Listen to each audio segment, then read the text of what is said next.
Olá, queridas irmãs, queridos irmãos. Trago para vocês, mais uma vez, um filme completo, dirigido por David Wilcock.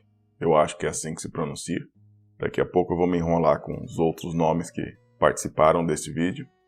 Mas esse filme fala a respeito dos segredos do nosso universo, que até ontem eram totalmente escondidos de nós. E eu assisti esse vídeo por inteiro. Eu achei bastante interessante, pois traz algumas respostas de questões que antes eram nos dito, é assim mesmo e é assim que funciona. Pois é, quando não se tem explicação, fica nessa frase, né? É assim mesmo. Pois agora, estou falando do dia 13 de junho de 2022, podemos conseguir farto material a respeito do despertar, dos segredos do cosmos.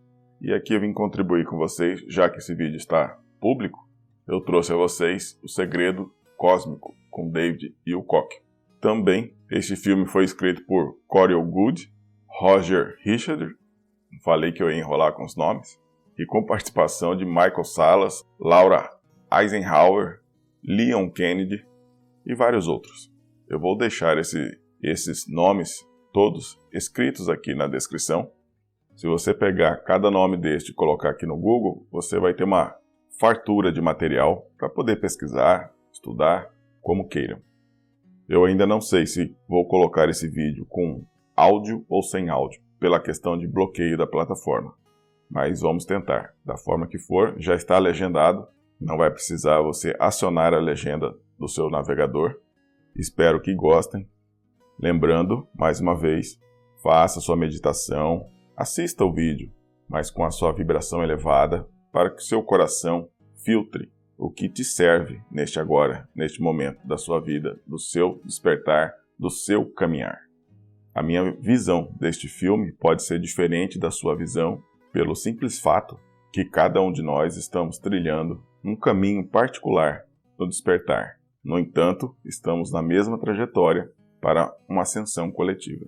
Espero que gostem. Depois da vinheta, fiquem com o filme O Segredo Cósmico. Boa pipoca para todos vocês.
Your contact with this information is no accident. Your search for truth and deeper meaning has led you here. But remember, the truth is not outside you. It comes from deep within you. There is more to this reality than you are being told. And we are all secretly asking ourselves the same questions. Who are we? Why are we here? And what is our destiny?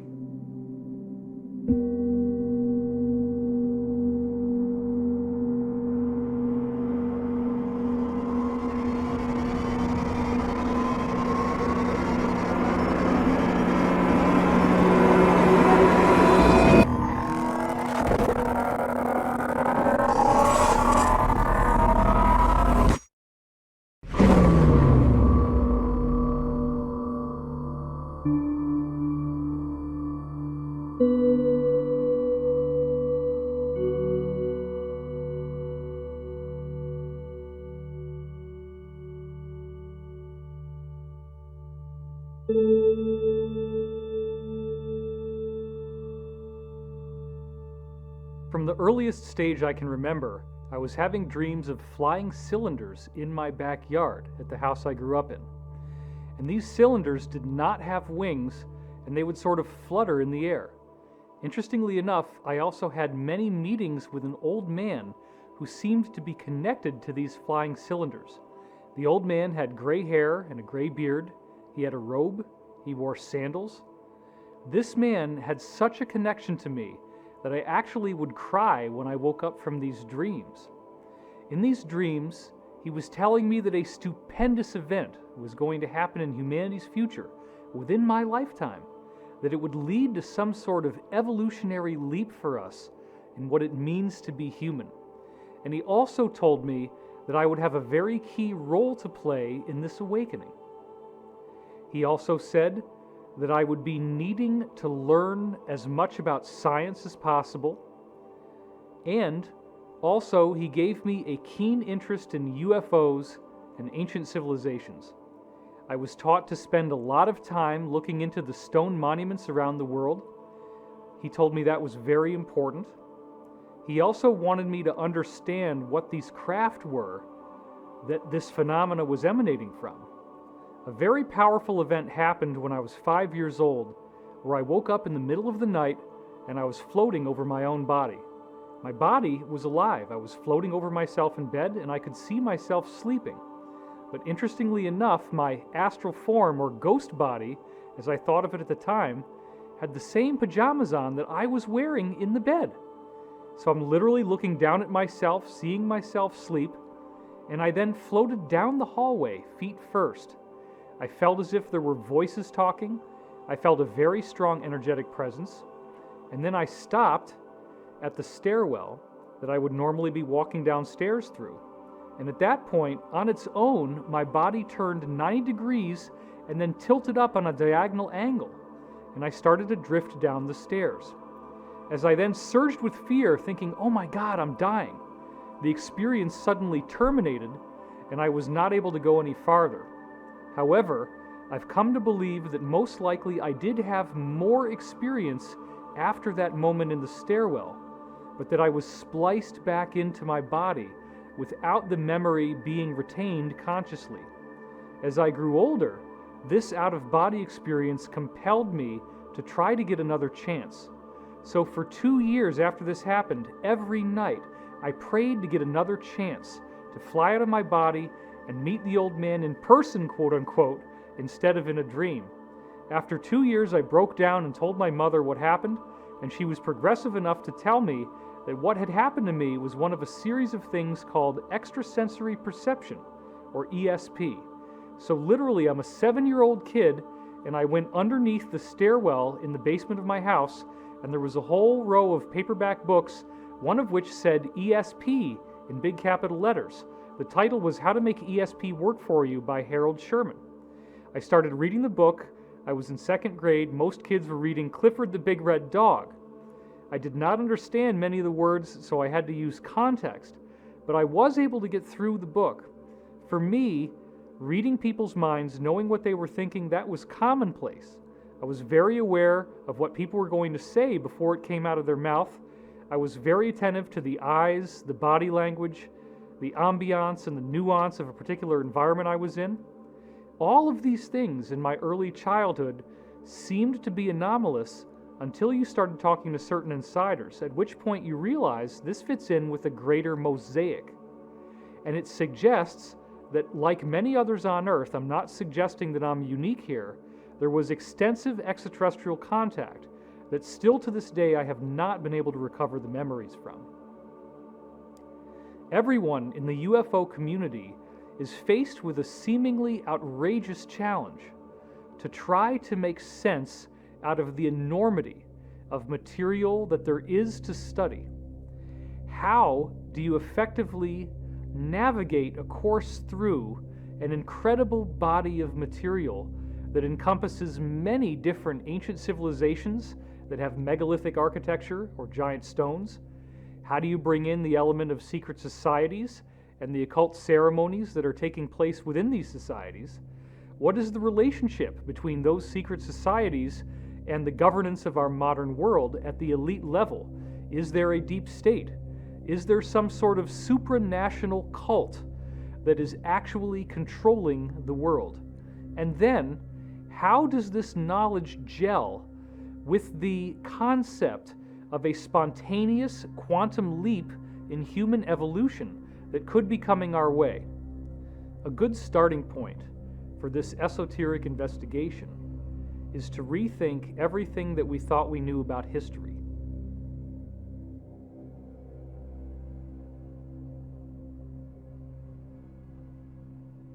My name is Michael Cremo.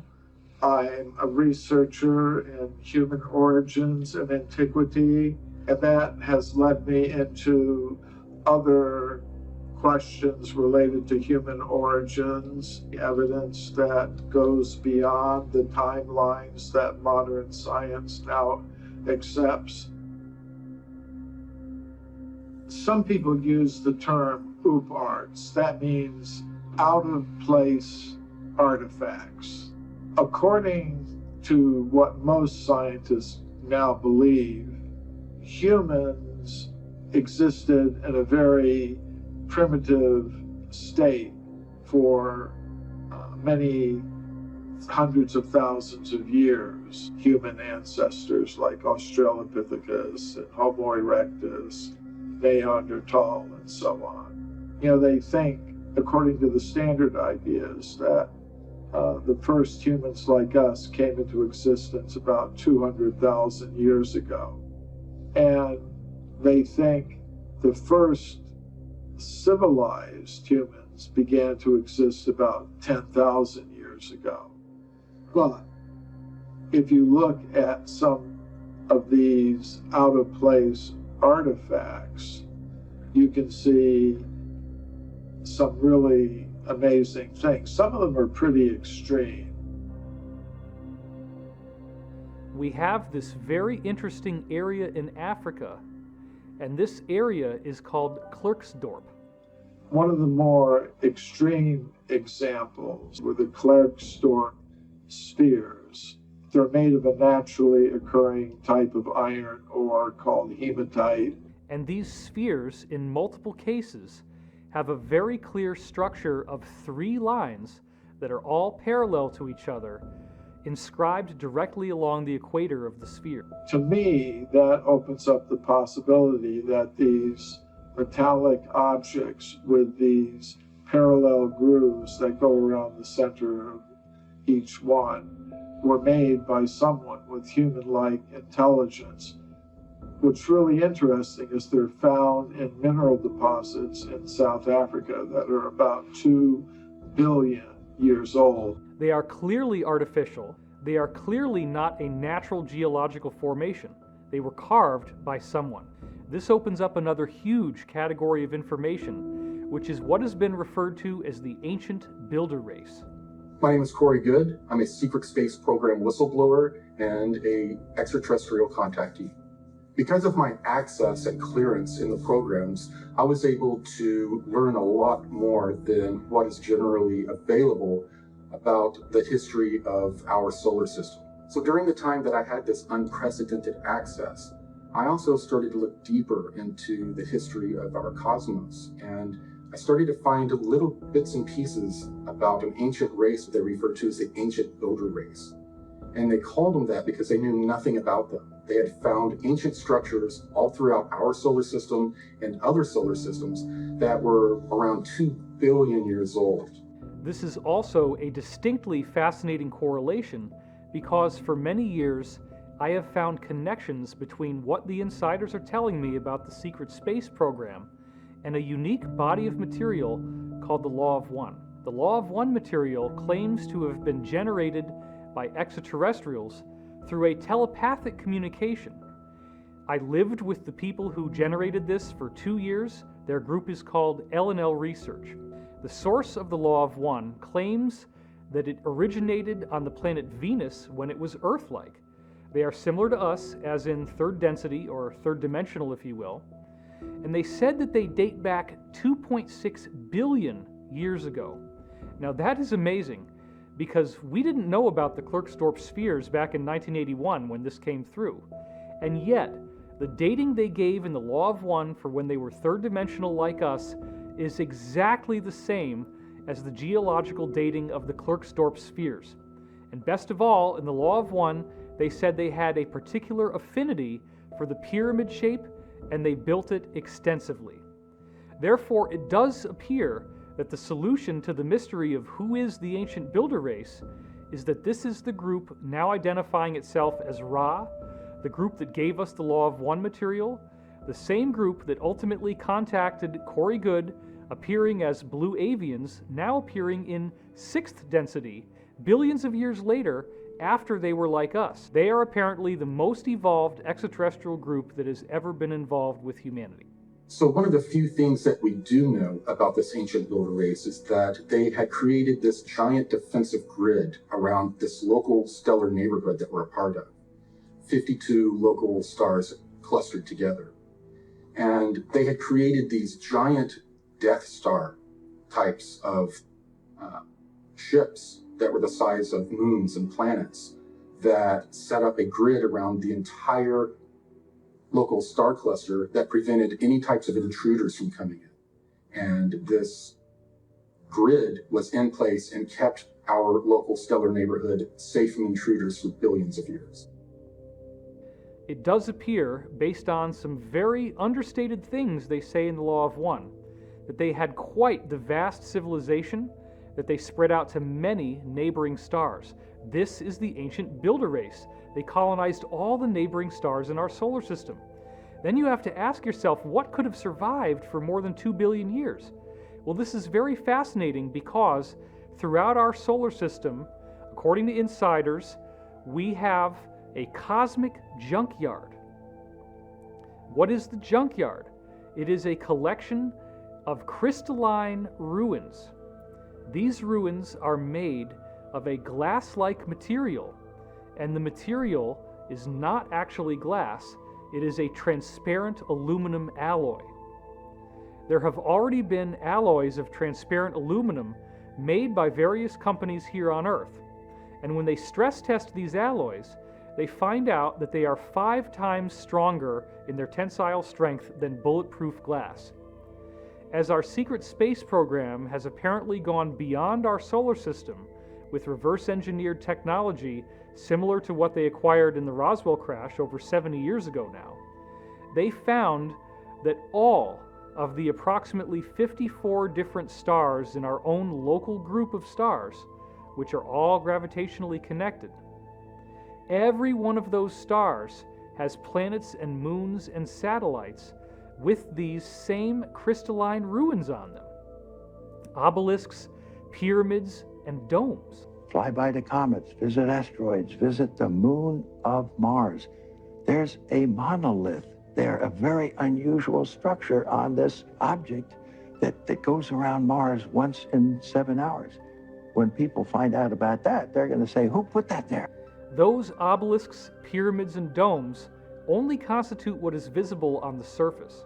The ancient builder race spent a lot more energy building inside these moons and planets. We're talking about vast regions that are habitable, where all you really need to do is seal off the door to the outside and reintroduce air pressure.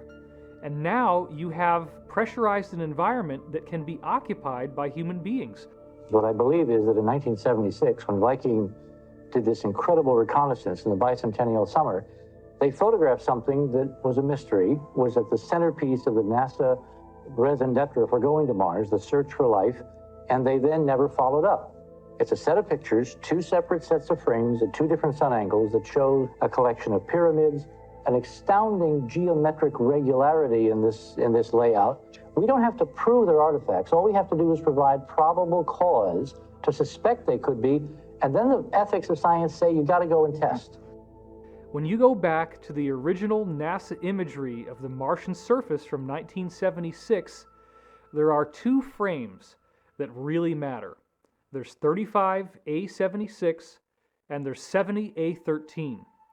When you compare what is on these two frames, you can clearly see a city of what obviously appear to be pyramids, which apparently again were emulations of the ancient builder race crystal pyramids that they had found throughout our solar system and beyond. There is a gigantic pyramid estimated to be 1.5 miles wide, and this pyramid is clearly pentagonal, 5-sided. But what is even more fascinating than that is that there are 2 of the 5 corners at the top of the pyramid that are narrower than the others. And when you actually look at the pyramid, it is the 5-star human pattern of the human body. You can superimpose the Vitruvian Man on top of what they call the D&M pyramid on Mars, and it precisely fits. Now, what does that mean? That means the 5-sided pyramid on Mars is anthropomorphic. It is a human image. It is a pyramid built in the image of the human body. So believe it or not, pyramids and obelisks have been found on the moon, on Mars, and on other moons and satellites throughout our solar system that are very damaged and very, very old, over 2 billion years old.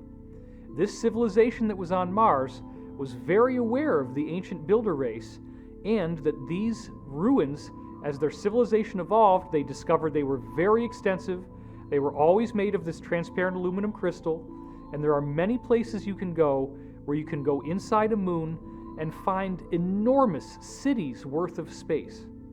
I'm Dr. Michael Salla. I'm the author of the Secret Space Program book series. I'm investigating ways to introduce information concerning classified technologies that have been suppressed from the general public for decades and are now going to be released, we think, in the very short future. Some of you might be asking, well, how could giant bases be built on the moon? Well, we know, according to a group of Japanese scientists that released a paper in 2017, that giant caverns have been discovered in the moon, and that one of these caverns is big enough to house the entire metropolitan region of Philadelphia within it. The people who were involved in this ancient builder race seem to have mysteriously disappeared, and the cultures that came after them worshipped them as gods. They would emulate their architecture. The people who were on Mars, which we call the progenitor race, they actually built their own structures that were very similar to what they had found all throughout our solar system. We had Tiamat, which they say is basically a supermassive Earth. And we had Maldek, which was Mars, much smaller than Earth, but it was behaving as a moon around Tiamat. 2 different civilizations had developed, and they were very similar. The beings on Tiamat, they all had these elongated skulls that we've seen in various studies, but they were slightly different. The beings on Tiamat were slightly taller and had different shaped skulls. The beings on Maldek were slightly skinnier and smaller, and again had slightly different skulls, but they were genetically related. They were considered basically cousins. and they had royal families from both sides that were in competition with each other and warred with one another. So at some point, this group that we call the pre-Adamites, they entered into warfare with another civilization that is in our local 52 star cluster. And they developed this plan to harness the ancient builder race grid and to use it as a weapon against their enemies. And this grid, it works through what we call the cosmic web. Every star, every planet is connected with an electromagnetic filament. And that's how portal travel works. You travel through these electromagnetic filaments.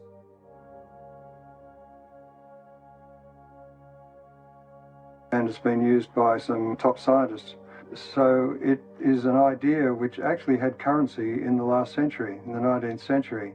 And for those who care to go back into history and look at the major scientific journals of that period, you'll notice that articles on the electrical nature of comets and the possible electrical activity on the sun were topics of discussion.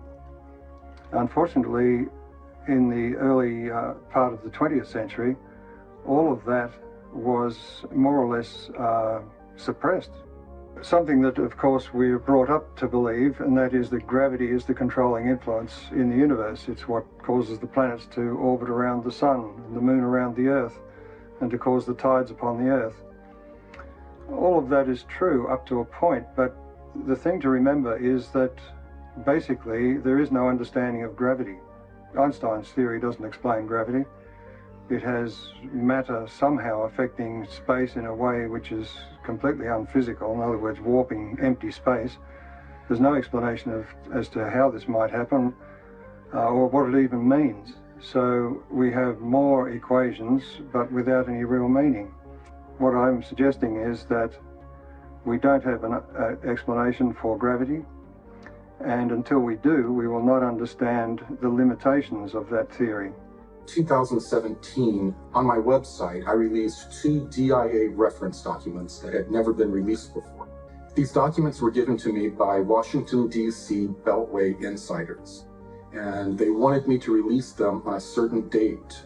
My name is Jordan Sather. I'm an internet influencer, speaker, and journalist. So the interesting thing about these particular DIA documents, these documents that were written for the ATIP program that the DoD conducted between 2007 and 2012, these DIA documents, we've never actually been able to read them in the public domain. What's really interesting is that at the end of 2017, Corey Goode had actually released 2 of these 38 DIA scientific papers to the public in full. And this has actually shocked many of the people who even wrote these scientific papers. Dr. Eric Davis, he confirmed that Corey Goode was the first person to leak some of these papers out into the public. Corey Goode is unique because he's the first person that I know of that is both a contactee, someone who has had extensive contacts with extraterrestrial civilizations, while also being an insider of actually having worked in some of these compartmentalized programs. And what's even more significant about him is that he is trusted sufficiently by insiders to be given some of these documents, some of these defense intelligence reference documents, to basically release to the general public to get people up to speed with the possibility of these kinds of advanced technologies existing. These DIA documents support the idea that wormhole travel is actually possible through the cosmic web. Using this same web is how the ancient builder race built this galactic protection grid around our local star cluster. In this case, the pre-Adamites were trying to weaponize this natural system. And what they tried to do is use this feedback from this grid to cause the star of their enemies to go supernova and to then destroy the civilization. But they didn't time it right, the way that energy passes through this cosmic web, and they chose the exact wrong moment, and it caused our sun to super flare. And when it did, it destroyed Tiamat and ripped the atmosphere away from Mars, and it then also affected the atmosphere of Earth, and all of the other planets, their trajectories changed in this event. The most important researcher supporting the exploded planet hypothesis is Dr. Thomas Van Flandern, and he was the head of the US Naval Observatory in Washington, D.C.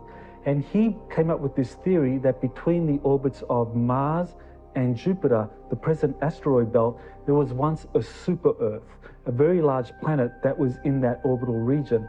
And he came up with a paper that actually explained how this planet existed at some point and how the asteroid belt is evidence of this planet's destruction through events that we could only speculate about. And Dr. Thomas Van Flandern supported this exploded planet hypothesis by studying the geology of Mars. And what he found was that half of Mars was basically 20 miles thicker than the other half. And that was evidence of it facing this exploding planet and receiving all the debris, and that this was also an explanation for why the atmosphere of Mars was suddenly evaporated hundreds of thousands of years ago. And I heard about it in secret programs that did much more research than what Tom Van Flandern had access to. And the code name for this was Brilliant Pebbles. One of the fascinating things when I first met Corey Goode was that he knew what the code name Brilliant Pebbles meant without me having to tell him. I had already written it up. I already had recordings of people telling me this name. So in the 1980s, scientists wanted to know what used to be where the asteroid belt is. They knew about Tiamat, but they didn't think there was enough debris there to actually corroborate that there was a planet there at one time. They developed this algorithm that traced back over time where these pieces would have been joined and would have been one piece, and where mathematically all of the other planets would have been. And they were able to extrapolate that yes, there was a planet that was in that location, but most of it had been blown further out of the orbit. Interestingly enough, though, there was a project, Brilliant Pebbles, in 1987 by the beginnings of the secret space program, SDI, enacted by President Reagan, that had to do more with a missile shield.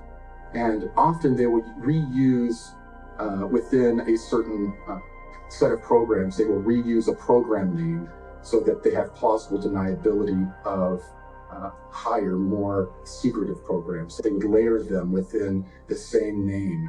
And that way, if someone would mention Brilliant Pebbles, one of the scientists would be able to say, oh, no, that just had to do with a missile shield. It had nothing to do with anything extraterrestrial. There's a CIA document that actually has the transcript of a remote viewing session where the remote viewer was asked to look at what happened to Mars just before a cataclysm that occurred up to 1 million years ago.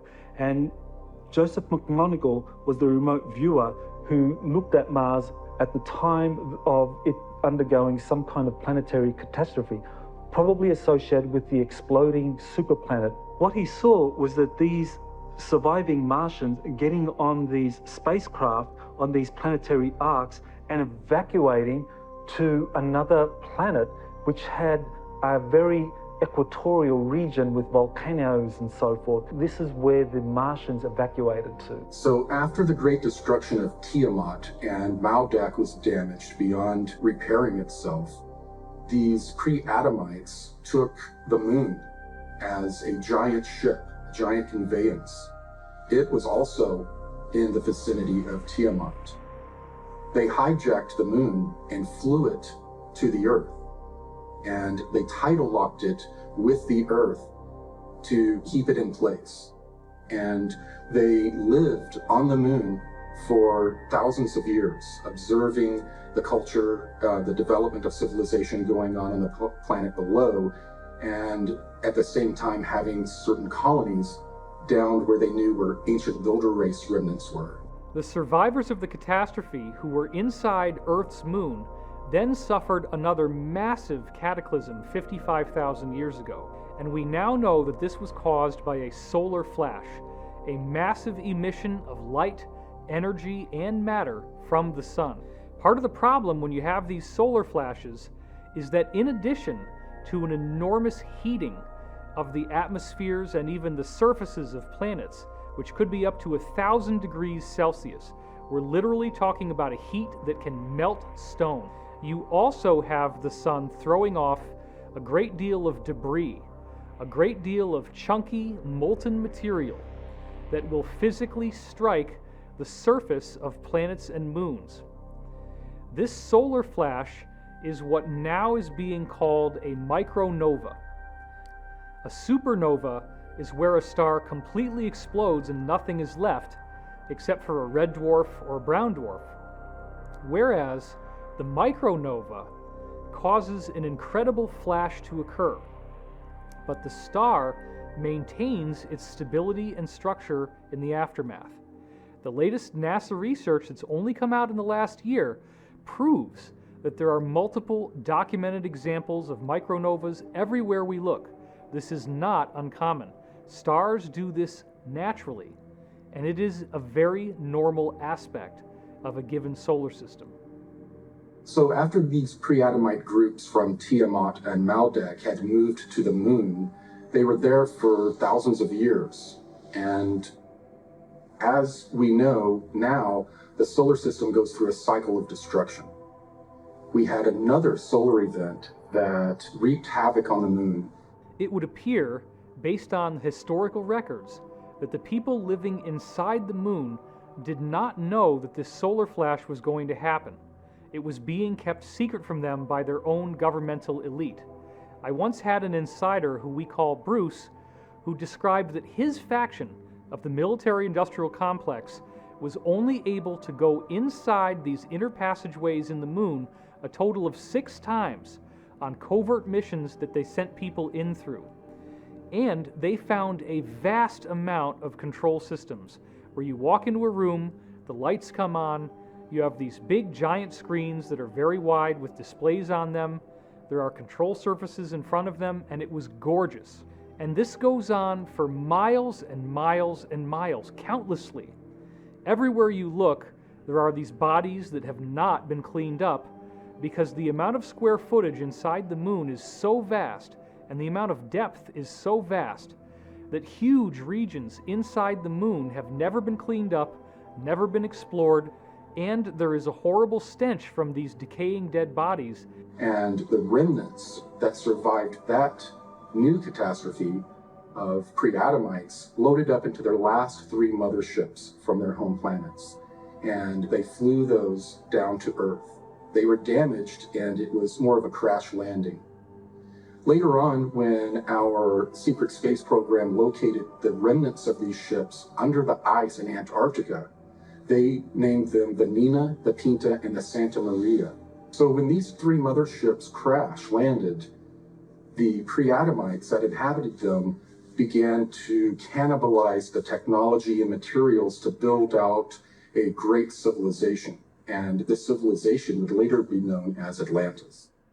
Another important historical reference to existence of advanced civilizations is Plato's description of Atlantis. He described an island continent with incredibly advanced technologies, with a wonderful canal system and concentric rings, that this was something that was built in a series of islands, and it was the center of a vast empire that existed beyond the Pillars of Hercules. And many people speculate as to where Atlantis is, but I believe Atlantis is probably the western portion of Antarctica, especially around the Palmer Peninsula, that this was, prior to 9700 BC, actually ice-free.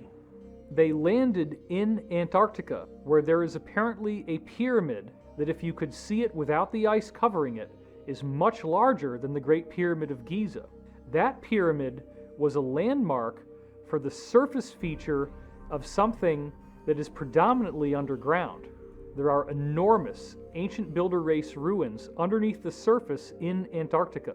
The progenitors crash landed in Antarctica, but at the time, the Earth was on a different axial tilt, and Antarctica was not covered by ice. In the 15th century, the Peri-Reis map was produced, and what it shows is the coastline of North and South America, Africa, as well as what appears to be Antarctica, the Palmer Peninsula, as well as part of New Schwabenland. Now, this was well before Antarctica was discovered. When we explore the idea of Antarctica being ice-free, we have to look at the evidence of pole shifts. And the person who's most associated with theories of pole shifts is Charles Hapgood, who wrote a book called The Earth's Shifting Crust. And his book was supported by Albert Einstein, who wrote the foreword to it, and basically believed that Hapgood was correct in terms of his theory, how the pole shifts approximately 40 degrees from one age to another age. This pre-Adamite group, while their civilization was thriving on Tiamat and Maldek, they became very, very proficient geneticists. And they brought that with them to the Earth. And when they got to the Earth, they found inhabitants that were humanoid beings. They then started to play around with the genetics of these early humans and develop them into a number of different species, including hybrids with animals that they used as a slave force. So the people who crash landed in what we now call Antarctica began to introduce their DNA into the genetic material of humans from Earth. And those people who were cloned out did have the elongated skull physiology. Apparently, there were two royal lineages that go all the way back to the source planets themselves, and they have slightly different features. When you look at the elongated skulls, some of them have a distinct bun-like bump that looks almost like there is a ball on the surface of their head there, whereas other elongated skulls have a smooth slope without that bun-like protrusion. This apparently refers to the two major types of extraterrestrial lineages from this exploded planet. So the pre-Adamites thrived for thousands of years and became the Atlanteans. 11,800 years ago, our sun had another micronova, and this was one of the more severe micronovas. And as the ejecta from the micronova left the sun, it impacted the moon and also Earth. According to the maps Charles Hapgood supplied and ice core samples, two British researchers, Rand Flem-Ath and his wife Rose Flem-Ath, wrote a book called Atlantis Under the Ice. What that book shows is that West Antarctica, the Palmer Peninsula in particular, was actually 40 degrees north of its present location in the temperate zone. And that approximately 9700 BC, this is when this coincides with what Plato described as the time Atlantis collapsed into the ocean, that this is when the pole shift occurred. And so that coincided with that region of Antarctica moving down towards the South Pole and it being frozen over, and everything that was in that continent was flooded and flash frozen. And so, according to the maps and the ice core samples, what we can see about Antarctica is that indeed West Antarctica has been ice-free for significant periods because the ice core samples only go back several thousand years at most. Whereas when we look at the ice core samples from East Antarctica, these are millions of years old. When the Earth shifted on its axis, it caused Antarctica to move from a lush tropical zone to a colder region. And it did so quickly that it flash froze the waves that were leaping over the continent. Several years ago, the CIA declassified a document that was authored by a geologist by the name of Chan Thomas. That document is called the Adam and Eve Story, and it describes a cataclysmic series of events associated with a pole shift of up to 90 degrees, where the Antarctic and the Arctic, those both flip approximately 90 degrees so that they are now at the equatorial zones of the planet. With a rumble so low as to be inaudible, growing and fuming into a thunderous roar, the earthquake starts. Only it's not like any earthquake in recorded history. In California, the mountains shake like ferns in a breeze. The mighty Pacific rears back and piles up into a mountain of water 2 miles high and starts its race eastward. With a force of 1,000 armies, the wind attacks. Within 3 hours, the fantastic wall of water moves across the continent, burying the wind-ravaged land under 2 miles of seething water coast to coast. Central America suffers the same cannonade. South America finds the Andes not high enough to stop the cataclysmic violence pounded out by water in her berserk rage. In less than a day, Ecuador, Peru, Western Brazil are shaken madly by the devastating earthquake, burned by Mother Earth fire, buried under cubic miles of torrential Pacific seas, and then turned into a frozen hell. Everything freezes. Man, beast, plant, and mud are all rock hard in less than 4 hours. Europe cannot escape the onslaught. Western Africa and the sands of the Sahara vanish in nature's wrath. The area bounded by the Congo, South Africa, and Kenya suffers only severe earthquakes and wind. Survivors there marvel at the sun standing still in the sky for nearly half a day. As the Arctic basin leaves its polar home, eastern Siberia, Manchuria, China, and Burma are subjected to the same annihilation as South America. Wind, earth fire, inundation, and freezing. The Bay of Bengal Basin, just east of India, is now at the North Pole. The Pacific Ocean, just west of Peru, is at the South Pole. Australia is the new unexplored continent in the world's temperate zone, with only a few handfuls of survivors populating its vastness. The cataclysm has done its work well and drives the pitiful few who survive into a new Stone Age. Once more, the Earth has shifted its shelf, with the poles moving almost to the equator in a fraction of a day. Again, the atmosphere and oceans, refusing to change direction with the Earth's shell, have wiped out almost all life. After this tumble, we'll join Noah, Adam and Eve, Atlantis, Mu, and Olympus. When we look at ice core samples, it doesn't support a pole shift occurring to that extent, not 90 degrees, but certainly 40 degrees or less. That's what the ice core samples support.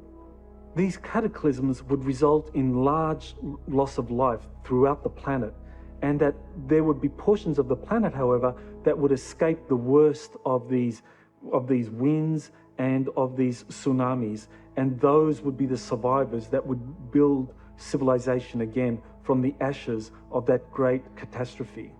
Thanks to the insider testimony of Corey Goode, we have now discovered that the people with the elongated skulls are survivors of a catastrophe that took place in our solar system.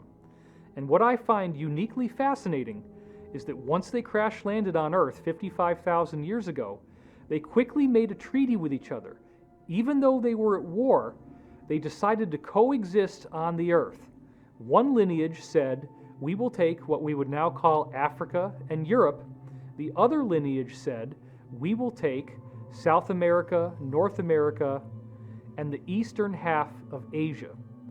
Now, what I find particularly intriguing is that when you look at the pyramid architecture that occurred in the aftermath of this treaty, there are slight variations. Each of these original lineages had unique styles to their pyramids. Let's talk about the pyramids that you see in Egypt and throughout Africa, and how those pyramids have smooth walls going up that are very distinctly not terraced.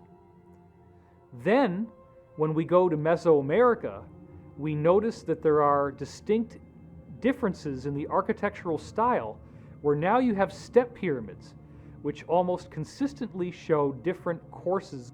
Officially, they've been programming us that pyramids are built in Egypt and Central America. And that's wrong, because the pyramids have been built on all 6 continents.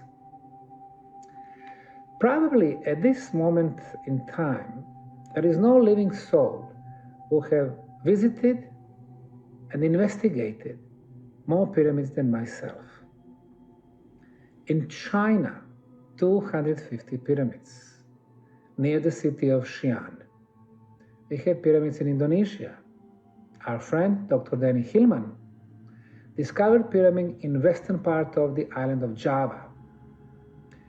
It is known under the name Gunung Padang, the Hill of Light. Cambodia, Southeastern Asia, the Koh Ker in the northeastern part of the country, a beautiful pyramid. Australia, 2 hours drive from Brisbane to the north, Gympie Pyramid. In Africa, 155 pyramids.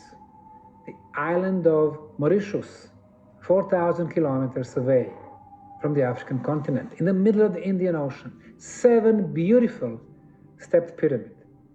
More than 300 pyramids in Peru. And then Tucumã pyramids in the northern part, more than 200 of them. The biggest one, of course, Huaca del Sol, the Pyramid of the Sun, near the town of Trujillo. There are probably well over 100,000 pyramids, maybe up to 500,000. But more than 97% are still hidden in the jungles and forests. At Angkor Wat in Cambodia, we have a very unique outlay of different pyramidal type sites. And, according to the work of Graham Hancock, those different architectural sites, although they appear to be randomly positioned, actually align with the constellation known as Draco. And what's best of all is that there is a drift in the Earth's axis called the precession of the equinoxes. And the alignment of where this series of pyramids in the Angkor Wat area of Cambodia line up with the position of the Draco constellation, this only works if you go back 12,500 years ago. And this is precisely the same as the alignment that everyone is familiar with the pyramids of Giza and the stars in the belt of the constellation of Orion. Another thing that is very fascinating about Angkor Wat is that when you look at some of the temples within this area, and there is one, for example, called Bakse Chamkrong, oh my God, it looks exactly like the step pyramids in Mesoamerica. As you look at this overlay, notice the perfection of how these two different pyramids fit together. This is not a different society. This is a unified culture. But wait a minute. We've got Mesoamerica and we've got Cambodia. They're separated by the vastness of the Pacific Ocean, and yet they're using exactly the same architecture. The elongated skull physiology has been found all over the planet. We see it in Boskop, South Africa. We see the same type of remains being dug up in a dig in Siberia in a town called Omsk. We also saw reports that the Mongolians, or the Huns, as they conquered going west, had these strange elongated skull features as well. We see these skulls in the tombs of the elite in Europe. And then, interestingly enough, you have a different strain that we find in the Americas, both north and south. I find it very fascinating that this evidence is hidden out in the open. We see these elongated skulls all over the world, but we don't ask the deeper questions. This becomes a very important question of how the modern-day Illuminati, deep state, or cabal actually do believe that they are the remnant of these people with the elongated skulls. The deep state consists of the Rothschilds, the British royal family, the Vatican, and the Chabad cult, which many Jews do not consider to be Jewish. They consider it to be a Khazarian criminal organization. The secret societies are higher than the countries in terms of the loyalties of their membership. Whether it began with with stellar civilizations, I've met someone who purports to be from a stellar civilization, and I've been informed they don't like the term extraterrestrial. They prefer stellar civilization. Be that as it may, whether you believe in extraterrestrial stuff or not, it's clear that here on Earth there's a 1%, there's a 99%. And in 2012, the forces of good started to win. and the Mayans and others had predicted this. And I think the way I explain it to myself is that the collective meditation and prayer that was being done ended up bringing in the positive stellar civilizations, and now the negative stellar civilizations are on the run, and the elites are on the run. Now, the good news is I think human beings are an experiment in free will.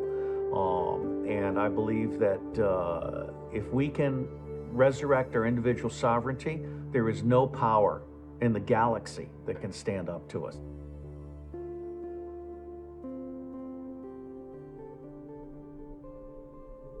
As I got older, there was another series of high strangeness events that took place. I was often having high fevers as I grew up. And these fevers were correlated with two distinct phenomena that would always happen. The first thing is that I would have a very strong sense of pressure in my ears, and I would start yelling to try to get over the sound. The other thing that would happen is I would get geometry in these hallucinations during the fevers. I would feel as if the world around me had been turned into geometry. I would see strange geometric patterns like mandalas superimposed over everything. This was not at all enjoyable. It was very unpleasant. I would be screaming, and my mother would have to calm me down. As I got older, I discovered that those fevers were most likely an extraterrestrial phenomena in nature, that there was something going on. The way these extraterrestrials on the benevolent side change our DNA is through a virus. Now remember, what does a virus do? It defeats the cell wall and injects its own DNA into your cell. You can take a cell that defines who you are with its DNA and inject new code into it with a virus. I remember having dreams where I was seeing benevolent, ordinary, human-looking people like the old man in robes coming into my space, landing in this roughly bus-shaped craft in my yard, bringing me on board, and actually giving me these injections of these viruses so that my DNA could be modified and upgraded. I would wake up in the middle of the night. I would be on some sort of program that I didn't consciously have any objection to, where I felt like it was time to go to school. I would walk out the side door like it was time to go to school, but I would notice that everything was black, and I'd say, what the heck is going on? I'd turn around and go back into the house. Now, this appears again to be in the high strangeness category, but it seems that at that moment where I'm standing there with my backpack looking at the darkness of the night, that I'm being spliced back in, and I would lose the memory from the time that I was standing there to the time that I would return to the exact same location. This is actually a very common thing that you read about in the contactee literature regarding these extraterrestrial contact experiences. Now, it would seem in these experiences that I was being brought on board some sort of extraterrestrial craft, there was some sort of training taking place, and these classes actually could take place for potentially weeks of time, and then I would be spliced right back in till the moment I left. It does appear that there is a whole section of my life that I have no conscious access to at this time. And certain insiders have told me that because of my unique family background, where the Wilcock line is an English aristocratic bloodline from Yorkshire, that I apparently do already have some of this extraterrestrial DNA. Right now, millions of people on this planet are already in contact with extraterrestrials and they don't even realize it. These beings are contacting us through our dreams and through our subconscious, and many of the thoughts and ideas that we're coming up with don't originate from us. The purpose of contacting people through their dreams and subconscious is to acclimate them and prepare them for open face-to-face contact. Well, I'm James Gillen, and we're here at ECETI Ranch. Well, ECETI stands for Enlightened Contact with Extraterrestrial Intelligence. Yeah, the beginning of ECETI came in visions. And I kept seeing visions of this massive mountain. And when I first came on the property, it was just unbelievable. It was like a movie out of the Old Testament or something. The mountain clouds started changing. There's a giant lenticular cloud. It was lit up orange underneath. I got such a download, I was getting tears. I was just standing there looking at the mountain crying, and I go, this is it. This is the vision.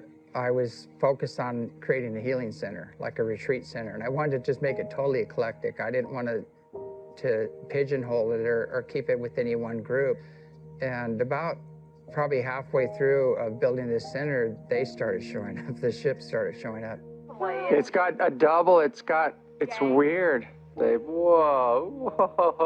thank you. That is unbelievably bright.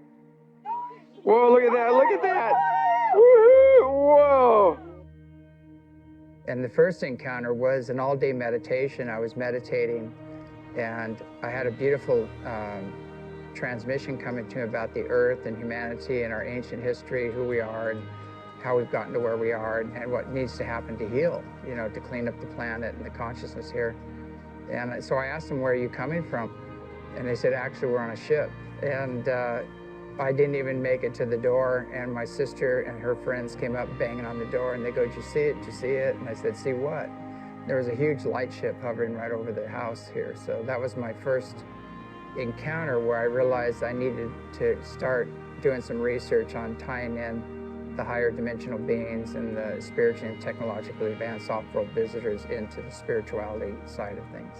When you go within and start expanding in consciousness, we find out we're not just a body and a personality, we're a spirit and a soul, and that's a multidimensional aspect of ourselves. And so as you expand in awareness, you start taking in these other dimensions, and contact is a natural occurrence when that happens. My name is Barry Littleton.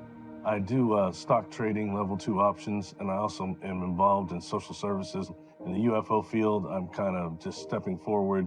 It started off with childhood experiences, so that's one of the things, but then I went into what I call adult onset experiences, which included missing time. So we're looking almost 20 hours of my life was missing behind being up on board these ships. When I talk about it now, it sounds very uniform, but it took a lifetime to put the pieces together. Instead, I was more into hiding it to a degree and trying to just be normal and whatever it took to kind of try to blend in instead of talk about these experiences, anything like what I'm doing now. I always heard it as termed as demonic and dealing with demons, and that labels somebody as demons and crazy and puts the most negative connotation on it possible. So that's one problem I think there is there, and that's a real way to block people from talking about this and ever coming forward. These beings, they never would give me any revelations about the future, but they only gave me information concerning the earth and always the technologies, and there was a lot of love energy that came off them. Enough to where being in the presence of a non-human, it would somewhat chill you out because it's not just a normal thing, and there's a great risk of panic there, but the type of vibration coming off them, coming off their biofields, was very calming. It started off with a being that was insectoid, and when he would come and interact with me in my daily life, he was doing something with the optic nerves, I'm sure of that, to make him appear even more human. But when I saw him on board craft, he was definitely insectoid and ancient. Smaller, okay? That'd be the first being that stepped forward to me. There was another one stepped forward that was Mana, but looks like Earth's brain coral is the way this being's head looked, okay? And taller, but very peaceful and also very scientific to a degree. I've also seen small blue beings that claim to be from Andromeda, maybe about 2.5 feet tall, I would say. Those are some. And then there's the other portion that I had a hard time dealing with, because there's no frame of reference for this, is that beings that are on board these crafts that are non-corporeal, non-physical, they have different containers for their consciousness, like plasma or light configurations. The inside of the crafts themselves that I've seen look like type of a fungus, a type of a hard mushroom that's slightly different. So that told me that these craft are actually organic. If we're going to become a type 1 civilization, we need to start just not incorporating the spiritual, but also the organic components into our space travel, definitely. I believe what is happening on the planet right now is a shift in consciousness.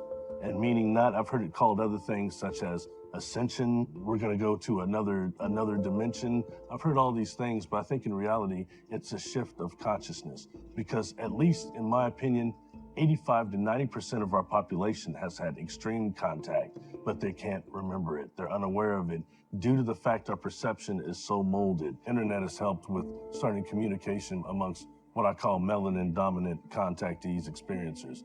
And like I said, it was the indoctrination of religion that kind of stopped that to a degree. But right now, I think that the fact that certain people are coming forward and taking it through darts, a few darts, is making it more accessible to others and others more comfortable about it. I believe they are reaching out because they're wanting right now to help us with this shift in consciousness. And what has been shown to me is humanity does have a type of free will, but we're not going to be allowed to destroy the earth anymore. Yeah, my name is Robert Salla. I had experience in the 60s at Malmstrom Air Force Base as a missile launch officer. When this incident happened, right afterwards, we were ordered to sign a non-disclosure statement.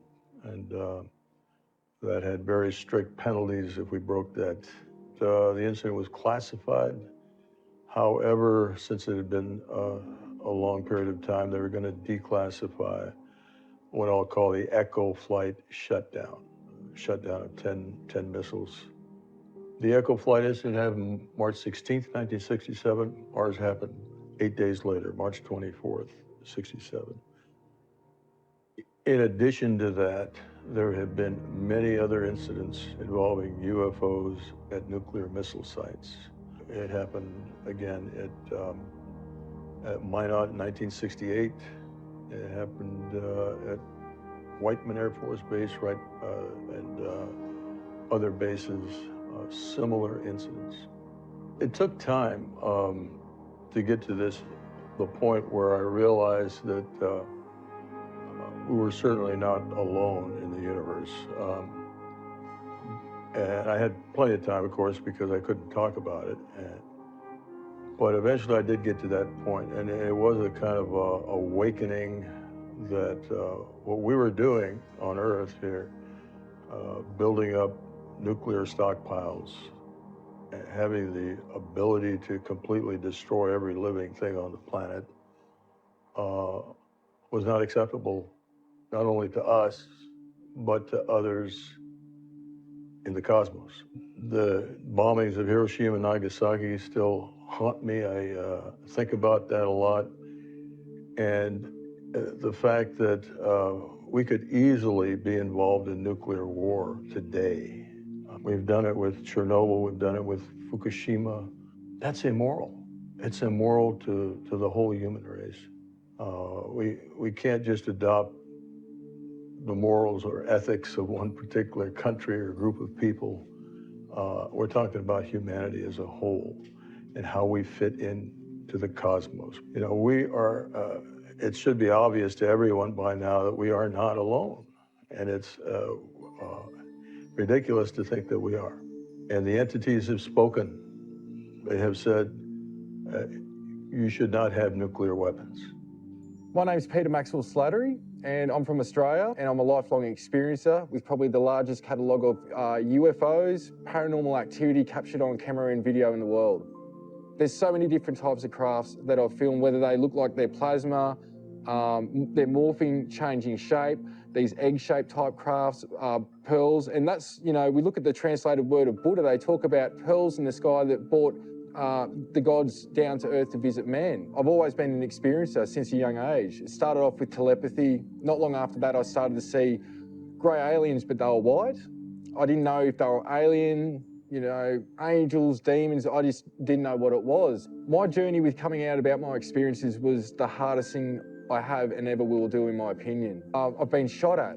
I've had death threats. I get hate mail almost on a daily basis. And I didn't ask to go on the news or to talk about this. I had the news come to me and ask me if they could use my footage, and I just wanted to know what the hell was going on. I went and got brain scans, I went and talked to people. I thought I was literally going insane. A lot of us do think about suicide. We think about just going away and never ever seeing anybody ever again, or just completely forgetting about this reality and going back to a 3D life. To tell my mother and father, my brother, my stepbrothers and sisters, friends, I was sort of stupid to some extent, thinking people are just going to believe this because I experienced it. Because when it's happening, it's like, you know, the world needs to know this. This is the most important subject. It goes through everything to do with energy, agriculture, society, everything we can think of, space travel, our consciousness and how we treat each other. This, hands down, is the most important issue. Every aspect of your reality changes when you're experiencing what I call multidimensional reality.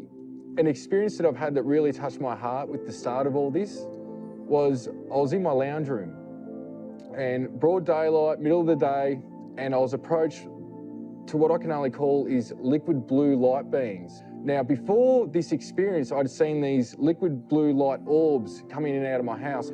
I didn't know what it was, but one day they appeared as 7-foot tall light beings. They were all male, they were all female, and the information exchange from that experience, it didn't last too long, but there was like, it's almost like somebody stuck a USB stick in your consciousness and all this data, imagery, information of a wide range of scope on different aspects of not just humanity, but who we are, where we come from. All this data just came flooding in. But the information from this being was relating to who I am, that I need to wake up and remember who I really am. It comes down to something that I call Operation Starseed. And why I say starseeds, not just are we from the stars, we are from Source, an overall collective. They showed me the makeup of this reality. I've shown other universes, and each universe we could call Source or God, and it had its own planes and dimensions that created another super intelligence. These universes were cell of a bigger intelligence. And so from that understanding and that experience, they were showing me that we've come down the planes and dimensions, the strongest souls right now, to help uplift the consciousness evolution here. We're here for conscious evolution to help humanity help themselves. So what we have on Earth is a wide variety of different extraterrestrial races who cherry-picked DNA from all over the galaxy. Let's look at this particular population. Let's look at this particular population. They're all fundamentally human or humanoid, at least, because that's a constant throughout the galaxy. But this particular human race has a spiritual sense. This particular race has telekinesis. This particular race has telepathy, or has some sort of unique resiliency. And can we chop that out and then make our own designer humans who have the best of everything we can find all throughout the galaxy? Over 60 of these genetic farmer race groups came together and formed a super federation. And this super federation was formed to help them manage this great experiment that was made up of 22 different genetic experiments on human beings on this planet. Some of the examples of how they would make these genetic changes is that they would use viruses as delivery systems. They would make changes to certain genetic markers or genome in this virus and use the virus as a delivery system. And not only did the virus deliver the genetic changes to the civilizations they were working on, but they also were used to cull off the weaker genetics and allow the experiment to thrive. These genetic programs were developed to boost or enhance the natural evolution or ascension of the beings on the planet. And what they would do is they would take a genetic approach where they would tinker with our genetics, and instead of allowing eons of time for genetic changes to occur, they would cause them almost instantaneously. So on our planet, we have all of these different genetic experiments that are in some cases competing with each other. To prevent these experiments from mixing with each other or wiping each other out, they began to develop social norms and different ways for these cultures to self-police and protect their own genetic experiment from being interfered with. So as they're helping us evolve genetically, they're also helping us evolve on a consciousness level. They bring us various belief systems, religions. They instill social norms in us that help us self-police ourselves and manicure our consciousness along with our genetics to develop them in tandem.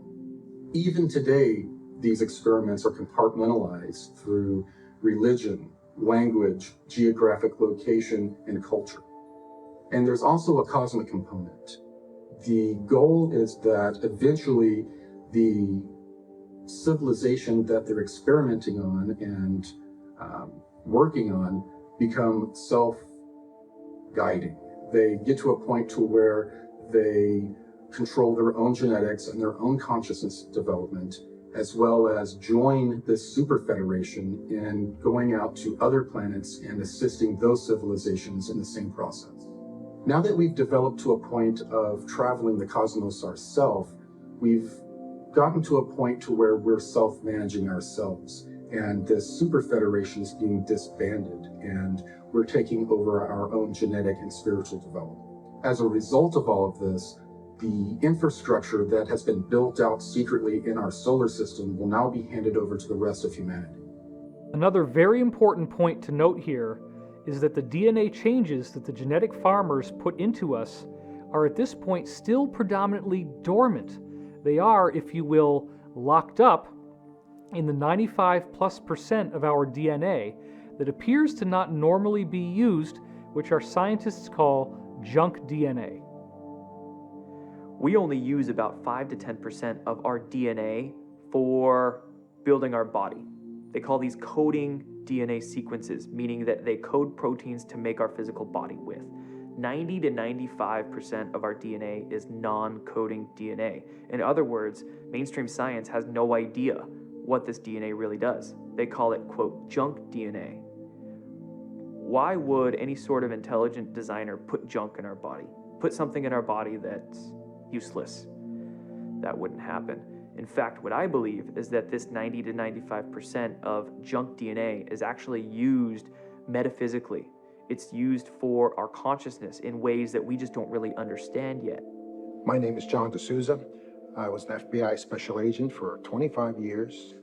One of the things that I notice at the FBI and in any law enforcement group really is that they are demonstrative of the larger rule that there's always a percentage in any segment that demonstrate these extraordinary powers, these extraordinary abilities, 5, 6, 7%. Luckily for us, they save extraordinary numbers of people's lives using those abilities.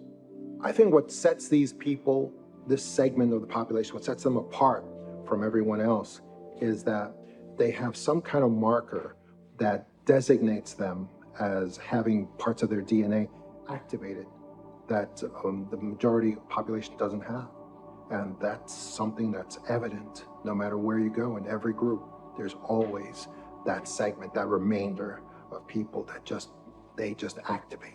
One of the first great experiences of the paranormal that was shared by me and hundreds of other law enforcement officers was what we called the Indigo Kids of 9/11. This was groups of little kids as young as 5, 6, 7 years old, all over the United States, that in the weeks and just days before the 9/11 terrorist attacks, they had cognitive experiences of what was going to happen. And they displayed those experiences the way the little kids would. At school, sometimes they did it with drawings, with finger paints, with arts and crafts, representing burning buildings where people were jumping out of the buildings. And no one really paid that much attention to it until 9/11 happened. And then we set up all these intel centers saying, report anything at all that occurred just before 9/11, anything suspicious, anything at all, doesn't matter what it is. And people did. People reported these little kids. They reported them as having dreams and visions and arts and crafts representing what happened on 9/11. So we had to go investigate these little kids for possible connection to terrorism and their parents. We had to go question them, and we did. And in every case, they had a vision, they had a sense, they had a remote viewing, they had something of that sort, and there was no physical explanation how they could have known. And that's the Indigo Kids of 9/11. It's very evident to me that corporations and government intel agencies are very intent on monitoring and identifying everyone who's had these anomalous experiences, because they want to identify them, because later on they're probably going to scoop them up. It's like gun registration. You got to know where the guns are so you can get them all later on. Now, certain cosmic laws were established for these genetic experiments To avoid violating these cosmic laws, some of these ET genetic farmer races would incarnate as humans and allow themselves to be experimented upon. These genetic farmer races would also incarnate here for raising our consciousness. We have various people like Tesla and Einstein who are most likely starseeds or incarnates of these extraterrestrials. These people brought philosophies and scientific principles that radically changed our civilization. One of my favorite quotes from Nikola Tesla is that he said the gift of mental power comes from God, the divine being, and if we concentrate our minds on that truth, we become in tune with this great power. So I think what Tesla was trying to tell us is that there is this sort of divine intelligence out there that every single one of us has access to if we choose to access it, if we do what's necessary, if we open our minds up to access or to tap into that greater intelligence. According to the different contactees that I've interviewed, basically what we're witnessing at the very moment is a temporal war between different extraterrestrial groups. There's a positive extraterrestrial group, predominantly human-looking, that basically want us to develop our civilization along the path of an ethical, responsible civilization where we basically become part of a galactic community. There's another extraterrestrial group that are aggressive, and they want the Earth to be basically develop along the lines of a tyrannical civilization. In a way, these 22 experiments were similar to competing term papers. Each of these races were trying to make their experiment the one that came out on top. So they would often sabotage each other's experiments. And one of the ways they did this was to manipulate time. And this is what led to the Mandela effect that we're experiencing today. The Mandela effect is this idea that people have different recollections of historical events. The most famous one is some people remember Nelson Mandela dying in prison and others don't. What the Mandela effect represents is it's an echo of this temporal war that different extraterrestrial groups are trying to take us down one timeline or the other, depending on which faction is dominant at any time. There's a long history of colonization projects and starting over. The best evidence of that is called Gosford glyphs in Australia.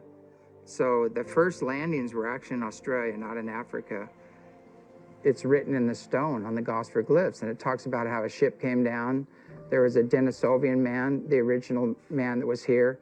They added their genetics to him, and they created the hybrids. When they did this, they manipulated to create basically the Aboriginal, the original people. And it was so they could incarnate into that body and have the Earth human experience. When I talked to the king of the Raven tribe, Ulukai Brendan Murray, a lot of his information tied in with James and myself through contacts. The tribe used to meet the star people there. And then what happened was it was all positive and consensual. But then something happened with time where other beings were turning up and started to actually remove people from that site and take them on their crafts. And in a time when the human DNA had that multi-strain, like 6 double helixes instead of the 2 that we've been hindered to, where the people would transform and escape the kidnappings from these crafts. And the older people informed me that they were taking people off to other continents and creating new humans out of our DNA here. And it was a group from the Orions who were meant to be coming and doing the kidnapping. A negative ET group. Right across this continent, the DNA become attached to the land and the land attached to the actual DNA. We are no different to the planet itself. We're just a fractal. I know that there was 7 major forms of our DNA created in the first place. And I know that some people talk about when there was 7 major forms of DNA was first created, that they created another, like a future form of another 5, like semitones, for the development of the interbreeding, so that when these different physical aspects come together to create new life, then the soul structure was different as well from the previous generations. So that soul structure was already implemented in the ethos. So it's like music, there's 7 major tones, 5 semitones, which makes 12. The creators understood that there was a time when these 7 major forms of humans were going to start to mingle. And so they allotted these 5 extra tones or semitones for them people to be interbred with and to become interracial. Now, a lot of elders, whether it's in America or Australia or other cultures, they talk about that they were seeded by the Pleiadians. We also have a lot of rock paintings and cave art depicting what we call the Wandjina, the sky beings. My name is Clifford Mahudi. I'm a Zuni Pueblo Indian, and I have been working to get a lot of information among the indigenous groups, especially the North American Indians and our neighbors to the south, our brothers and sisters, the Mesoamerican Indian people. And I'm doing this because it is about time that we start gathering the information to convey and pass on to future generations. The origins of those protocols were provided by what, again, we call the star people, or are the spiritual people from different realms, primarily from what we call the sky people, and also the deities that they brought in from other parts of the cosmos. They were put in place so that they have one way of worship.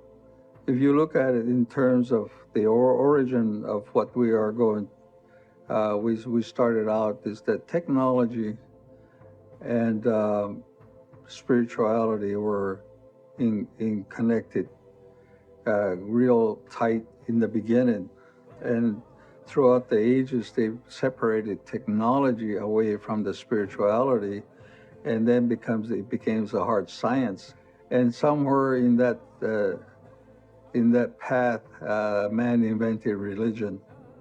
Religion was primarily for 3 basic reasons. First of all, it was fear, and of course the other one was control, and the third one was greed. And so it worked against spirituality. The indigenous community had technology that was performed through the conscious methodology. For example, there was remote viewing. I'm John Vivanco, and I've been in remote viewing for over 20 years. I was working in a civilian think tank. We were civilian operation, yet we were utilized by some of those in government. And usually the stuff in government was bizarre things. It was never normal type stuff. There's one case that we've really dug into, and that's the case of J.C. Brown. He claims that he came across a cave that went, 11, 14 miles underground. And he came across what he called the village, eventually he called the village, which was these cutout rooms. In these rooms, he found giant mummies that were up to 12 feet tall. We decided to take this case, see if we can find out first if it's real. What's going on here? Digging into these giants, we went further, right? So we also go and we identify the location where we can find them, the whole 9 yards. But as far as the giants are concerned, these are from an ancient civilization. These beings have been on Earth for a very long time. When we looked at where they originally came from, it was a seeding on one side, like humans, for instance, and then alien intervention, where they had genetically manipulated this species to be the way they are. And what happened with them was that there was a major cataclysm. This is probably around the time of the flood, so they were still around. And a major cataclysm occurred, especially up in the flooding, up in the Pacific Northwest, that wiped them out. And this cave system that these guys went to, these giants went to, was them trying to escape and get out of the way of this cataclysm. Now, you had humans who survived this cataclysm. Whenever the Earth would have a catastrophic episode, these genetic farmer races would take the civilizations they were experimenting on underground to protect their experiments. You've got petroglyphs up in the Lava Beds National Monument in Northern California who they're describing the cataclysm. They're describing something that happened with the sun that destroyed a huge part of the Earth. And so these giants were wiped out in part by that and in part by, well, Native Americans. I mean, they hunted them down and they killed them. And I don't know how intelligent the giants were. We don't get them as being extremely intelligent. We get Native Americans, Native Indians, humans, this new version of humans as being extremely intelligent compared to them and able to just eradicate them because these giants would end up eating them. They would capture them and eat them. We looked at the reality of his find, and then we also looked at what he was doing at the moment he claims that he found it. And those two things lined up. So we're getting giant mummies. We're getting weaponry. We're getting strange symbols on copper plates. Everything that he claimed that he found, we saw in our remote viewing data. There's copper scrolls are 20,000 years old. They've been dated. And it took me 42 years to decipher not even 15% of it, maybe less than that. Why are they hard to decipher? Because they're in a different language. They're in a vibrational language that you read it with a wet finger, and you're taught that chant, and you chant it over and over and over until that almost like Braille. When you go over it, you feel a slight tingle on your fingers, and you keep translating that in picture forms in your, it's not even your mind, outside your mind. So when I run my hands over, there's a probably 4,000 to 5,000 flips, I would call them. They're triangles, and they have different symbolism on it. So you touch the symbolism, it brings you into a library. And the Copper Scrolls gives us instructions on technology, history, timelines, inverted timelines, different math to calculate those timelines. They explain about different physics, about 140 different ways of doing math. The Copper Scrolls, we don't think they're from here. The Copper Scrolls has been mentioned through the Bible, through a lot of the ancient texts. The Mormons have part of the Copper Scrolls. The Catholic faith has it. The government has some of it. And there's other organizations that have parts of it. And there's still some of the Copper Scrolls that's still buried that we know where they are. The Copper Scrolls gives us very specific instructions how to make a spiritual machine so you can actually hear spirit. And you can talk to spirit, and the spirit will talk back with nothing, just the human people. No machinery, nothing else, no cell phones, no prayers, no dancing, no channeling. It's with community. That's what I'm doing here. Some of our native indigenous civilizations that mysteriously disappeared, such as the Olmec, were actually extraterrestrial civilizations. So over eons of time, when in other star systems they went through similar catastrophic cycles, these genetic farmer races had brought them as refugees to our planet, and they would live on our planet for up to thousands of years while their system repaired. And then afterwards, they were removed and returned to their own star systems. So it turns out the Earth is a cosmic refugee camp.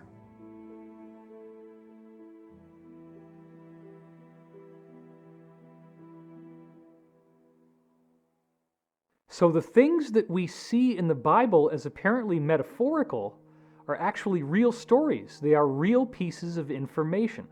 And this, I believe, includes the idea of Jesus arriving.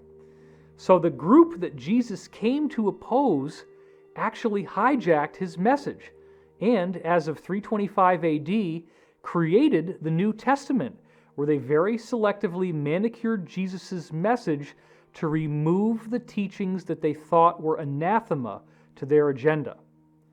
So apparently, Jesus spoke to one of the original apostles, Apostle Peter, about reincarnation. This apostle then said that reincarnation was the great secret teaching of Jesus.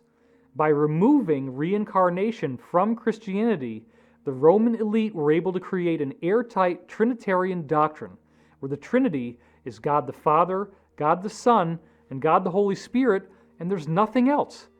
The Holy Spirit becomes this sort of mystical thing that is not gendered feminine.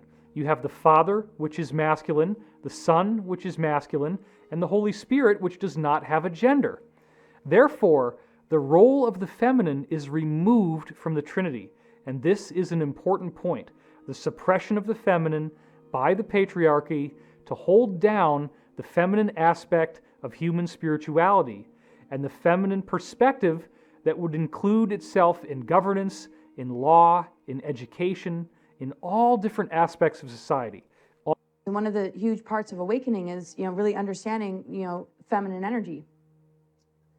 And I think, really what's being rebalanced or coming to light for people is the end of patriarchy and the understanding of things like sacred union. But when women are holding sort of this historic resentment towards men, it's still not reaching a place that we need to reach, I think, with each other, to have unity consciousness, because it has nothing to do with men. It has nothing to do with women. It has to do with the programming. It has to do with something that's impacted both sexes. I mean, if you think about it, men have gone off and they've gotten their limbs blown off in war. Women have been exiled, and there's been a lack of, justice or lack of empowerment. So this is how we heal our DNA. So junk DNA is actually scrambled fire codes that hold masculine and feminine energies in balance. That's how it upgrades, and it connects to the earth grids too. So the rebalancing, has to do with recognizing that the junk is actually a treasure. And if we could see this reality as a really unbelievable love story, the love story is that we're seeking, truth. We're seeking the authentic. We're seeking the divine, and that's within ourselves. And we're divorcing the imposter. We're divorcing the system that has betrayed us. It's like a partner we would never want. It doesn't matter if it's masculine or feminine. It's not healthy. It's toxic, and it's cruel. So the rebalancing, I feel, has to do with, living this life like it's a true love story. But I think this is a huge deal for both, men and women. Men are getting more in touch with their inner feminine. They're willing to maybe share emotion, be more vulnerable. And women are, refusing to, be victimized. And it's all rising to the surface. But it doesn't come down to the gender as much as it comes down to that individual's relationship with their own inner masculine and feminine. And that's why, it's not about a rebalancing because something that the men did wrong. It has to do with overthrowing a system of control that has impacted and infected everyone. I do believe that Jesus' teachings dealt a fatal blow to the so-called Illuminati agenda of the Roman Empire at that time. The Illuminati actually believe that being nice to people, forgiveness, compassion, that these are weaknesses and the tools of our enslavement.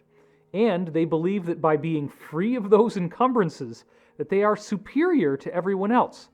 So part of their religion is that they will practice the extremes of both the positive and the negative path, or what they call the right-hand path and the left-hand path. So they will, for example, simultaneously create huge philanthropic endowments, where they give, in some cases, many, many millions, if not billions of dollars to humanitarian causes, while simultaneously performing the most heinous crimes imaginable against humanity.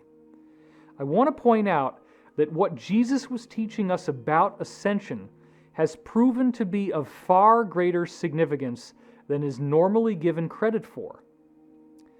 Most Christians tend to distance themselves from the idea of the so-called rapture. It is important to understand that the book of Revelation was something that happened to John of Patmos as a visionary, psychedelic-type dream experience. And as is the nature of dreams, there is a great deal of metaphor and symbolism within the content. So, for example, the frequent repetition of the number 7, such as the 7 lampstands and so forth in the book of Revelation, actually refers to the 7 chakras of the human body, the 7 energy centers that we have, which correspond to the 7 basic layers of the universe, the dimensions or densities. This is another thing that is described extensively in the Law of One. There are 7 primary planes of existence that correspond with these 7 different grades of evolution that intelligent life must go through, of which we currently are only at the 3rd, which is the yellow center. So you have red, orange, yellow, or 1st, 2nd, and 3rd, green, which is 4th density, light blue, which is 5th density, indigo, which is 6th density, violet, or 7th density, the crown chakra, and then you go back to pure white light, or intelligent infinity, the octave, which is the original identity of the creation that we all emanate from. Now, where I feel that conventional Christianity has missed some very critical data is when we look at the fact that the ascension that Jesus is describing in the New Testament is actually also predicted in almost every other global spiritual tradition preserved in history on earth. This traces back to 2 of the most prominent historians in the 20th century, Giorgio de Santillana and Hertha von Deschend.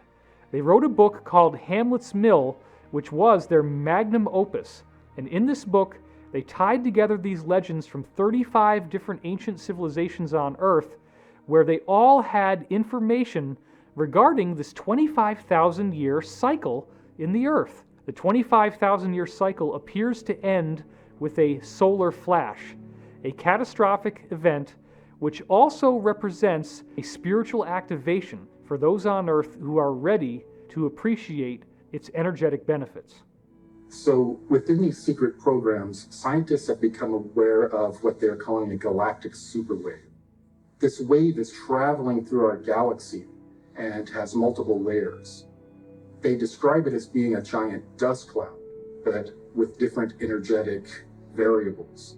What they had figured out is they had flown craft out to these locations, and when they did, the energy had a very strange effect on the consciousness of the inhabitants of those craft. People who were positive would bliss out, and people who had more of a negative vibe would become more so. And they described this as an end-time madness that is carried through this wave that travels through each solar system. And when it does, the leading edge acts as sort of a Christ consciousness that forces people to judge themselves and to deal with their own karma and traumas or experience end-time madness. Dr. Paul Laviolette is the first person to have studied the existence of galactic superwaves and basically looking at evidence that through different historical epochs there have been these great concentrations of cosmic rays impacting the Earth. And Dr. Laviolette had an extraordinary theory for the existence of pulsars. He believed that these were artificially created by advanced extraterrestrial civilizations as warning beacons to newer civilizations such as ours about the existence of these galactic superwaves.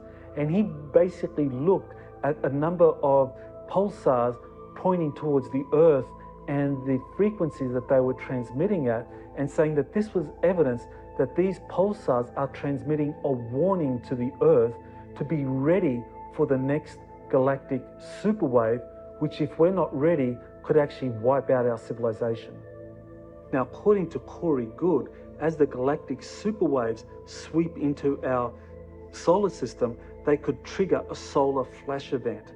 That would be where the sun's corona would be ejected in a massive super flare. And because the Earth is roughly 25,000 light years from the center of the galaxy, that's how long it would take for a galactic superwave to travel from the center of the galaxy to us at the moment. Now, that 25,000-year cycle is not just some nebulous thing.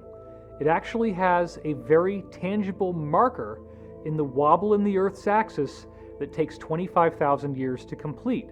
And this represents the time that is required for the stars in the night's sky to drift through a complete cycle surrounding the pole star.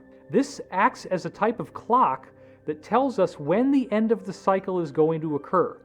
And these historians found that 35 different cultures around the world were tracking this precession, and they had information about this precession encoded into their religious myths. And it does appear that some singular source worldwide programmed these mythologies and left this material for us to discover. This would appear to be the work of the benevolent, positive extraterrestrials, which the people in the secret space program call the genetic farmer extraterrestrials. These beings knew that we were going to go through this ascension process. So in addition to the secret space program, a program was developed called the Continuity of Species Program. And that program was developed to basically scare all of the nations of the world to provide a certain amount of their GDP to these elite to create underground cities and bunkers and colonies outside of our star system in case our sun were to micro or major nova. So the elite powers in control of this planet are planning for doomsday. It could mean a massive solar flare that gets emitted that society is not prepared for, or it could mean a public that starts waking up, that gets really, really mad. So these elite powers in control, to prepare for a variety of scenarios that could mean their downfall, they've been building a huge subterranean cavern system, basically deep underground military bases, DUMBs. They're kept very, very secret. These free energy sciences and technologies that we've been discussing are most likely kept within many of these deep underground military bases, among many other sort of genetic and other experimentations that they want to do in secret. 20 years ago, I had a Soviet colonel who spoke to me about a deep underground base outside of Moscow that he had been at and he had worked at. And he told me the structure. He said all the levels that were the military levels, the levels that were laboratory and scientists. And he told me that the final level, the most restricted level, was the level that had alien presence on it. Only generals and their aides were allowed on that level. And he said, and even they were not allowed to look directly at these creatures. And that was also the level where they did human experimentation. He said there were bodies, human bodies in there.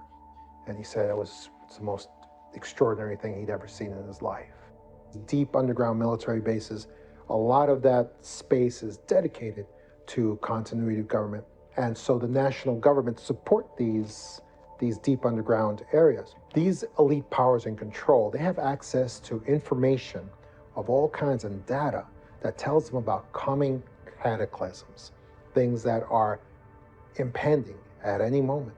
And so they reserve these spaces for their purposes. And those national government leaders are thinking that they're going to get to use those spaces for whatever they need. They're in for a really rude awakening when the time comes, because they're going to get kicked out. So the elites are preparing using these underground bases.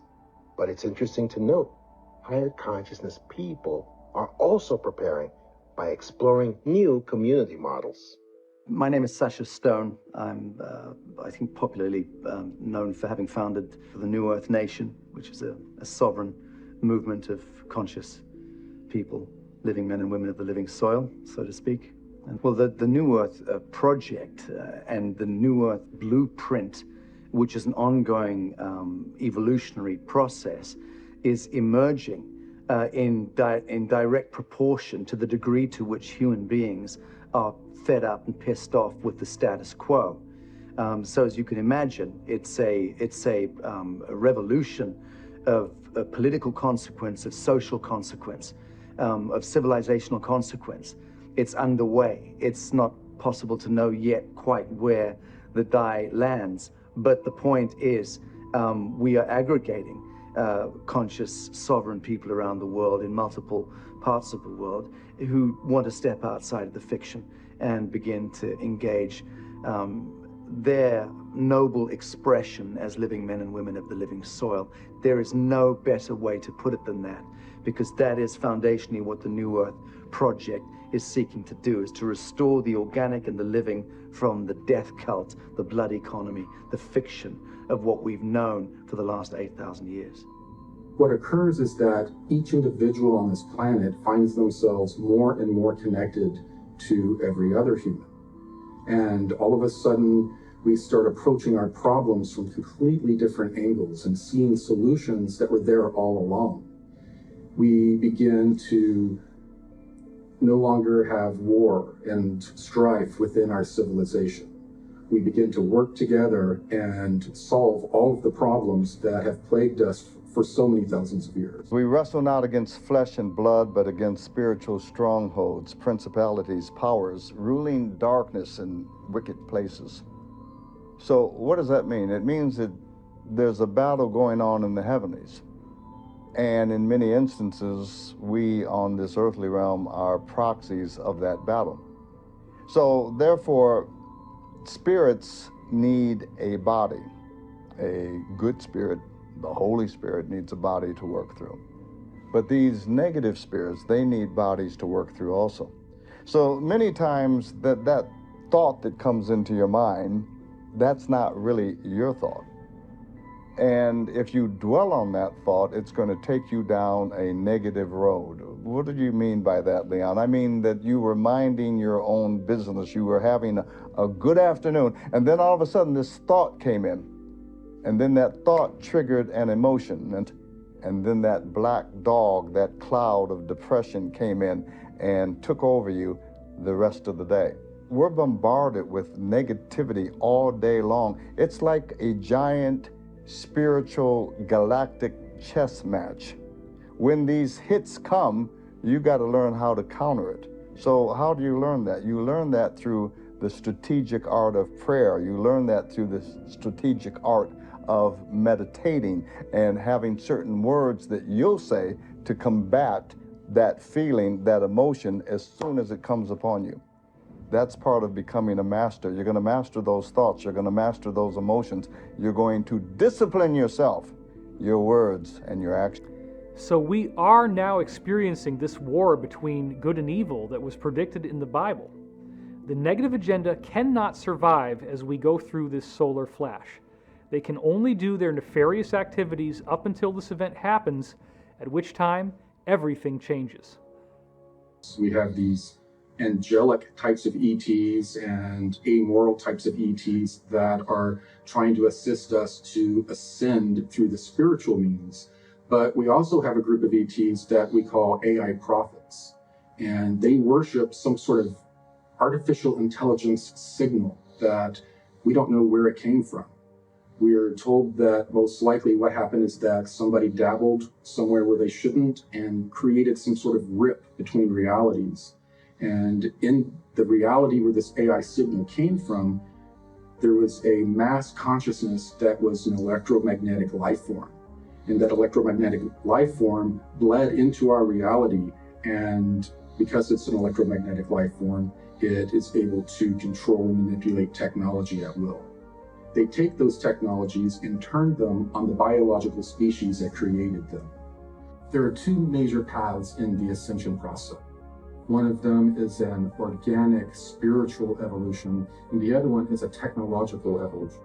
The easiest way to relate the technological evolution would be the trend of transhumanism that has developed on our planet as we have developed our technology. So in star system after star system, we have systems that are infested with artificial intelligence signals and actual technology taken over by this AI. What I've been told is that when we have this next micronova event, that the electromagnetic pulse that emanates is expected to destroy this entire AI signal and infrastructure that is in our solar system, thus freeing us from any type of influence from this AI. I was also told that at the end of every age, there is also a great revealing or apocalypse that occurs that reveals all of the secrets that have been hidden from humanity and is a part of the disclosure and ascension process. This so-called apocalypse is actually not gloom and doom. It's a rebirth. It's a rebooting. It's the beginning of a brand new age, a brand new dispensation. And after it occurs, truly there will be more peace on earth. Truly there will be more goodwill toward man and to one another. Truly there will be a whole new beginning. Actually, it's something to look forward to. Christianity, in the Bible at least, doesn't predict a solar flash per se. But let's remember that the four main books of the Bible that contain the direct words of Jesus are Matthew, Mark, Luke, and John. All four of these core Gospels have direct ascension prophecies encoded into them. This appears with Jesus actually saying, "As it was in the days of Sodom and Gomorrah, so shall it be in the day of the Son of Man." Now, what does that mean? Sodom and Gomorrah ended with fire and brimstone raining from the heavens, right? So the end of the Son of Man features fire and brimstone raining from the heavens again. That is the solar flash. That's the debris that comes out of the sun. Jesus also says, "As it was in the days of Noah, so shall it be in the days of the Son of Man." Well, the time of Noah ended with a large flood. So Jesus appears to be talking about a global catastrophic pole shift event that creates a global flood. In the book of John, Jesus says the fields are white and ready to harvest. So these fields appear to be another metaphor of the ascension process. The real key to Jesus' metaphors of ascension appear in the book of Matthew, and it appears the most in the parable of the wheat and the tares. Now, the word tares refers to weeds. One of Jesus' strange encrypted analogies of ascension is where he describes how the earth is like a field of wheat that has been planted. But the adversary is allowed to sow seeds of weeds in the garden, or tares. Now, this is an analogy where Jesus says that the wheat and the weeds are allowed to grow together until the time of the harvest, at which time the weeds will be plucked from the wheat one by one, gathered into bundles, and burned in his barn. This is a symbol of the solar flash. The teachings of Christianity and the other 34 ancient spiritual traditions all say the same thing. They all say that when this solar flash happens, if you are on the positive side, you are not affected by it except in a positive way. Jesus designed his incarnation to show us what we will go through. This is why Jesus says, "As I do these things, so shall ye do them, and greater things, for I go unto my Father." That's John 14:12. So I want to point out that once we look at the records from these other cultures, the prophecies of ascension that Jesus gives us are remarkably consistent. Jesus does not talk about the solar flash per se, but he does say, "Two shall be walking in the field, and then there shall be one." If we look at the Zoroastrian tradition coming out of Iran or Persia, they talk about frasho kareti. They say that molten metal will come out of the mountains and down into the lowlands. With the Hindu scriptures, they report a very similar phenomenon, except they call it the Samvardhaka fire, or Samvarta fire at the end of the age, which they say comes directly out of the sun. They also call it the Yuga fire. They also talk about the fact that it causes rainbow colors in the sky, and we find out that that's because it creates a massive global aurora borealis. Isn't it interesting that the same prophecies that Jesus was giving us appear in the Quran, which is the Islamic Bible, quite extensively? They appear in the Old Testament. They appear in Native American spiritual traditions, in Celtic traditions, Druidic traditions. Everyone has this. The expanding electromagnetic field coming from the sun is going to interact with the consciousness of humanity. What occurs is an ascension event.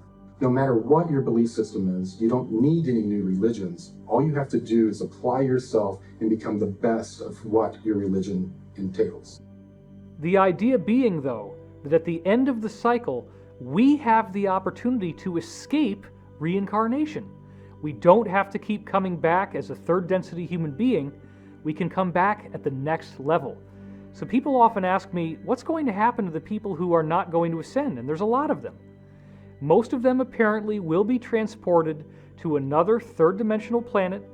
It's actually done with these massive extraterrestrial motherships. What I was shown was that other ET civilizations in our local stellar neighborhood, who they referred to as our cosmic cousins, descended on the planet, and it looked like stars falling from the sky. There were so many craft coming, and they came to render aid to all of humanity after the fall of the technological civilization.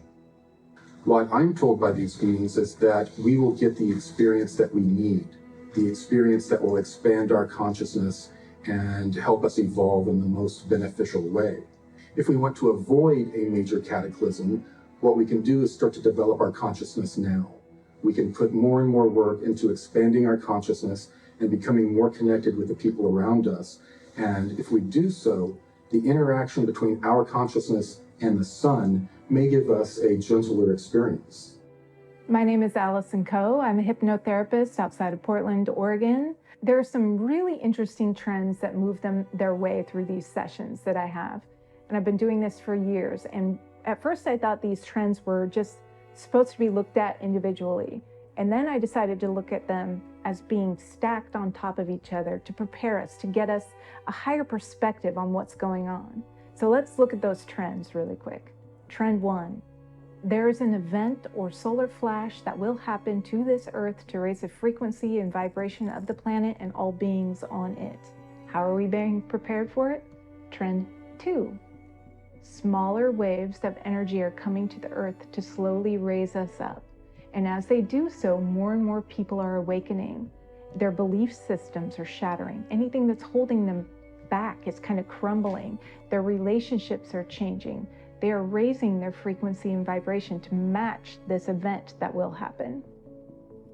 Trend 3. There are new Earth or Earth-like planets, higher density planets that are being prepared for humans to go and eventually move to. And people are seeing these planets in their dreams or in their meditations or in their hypnosis sessions. Trend 4.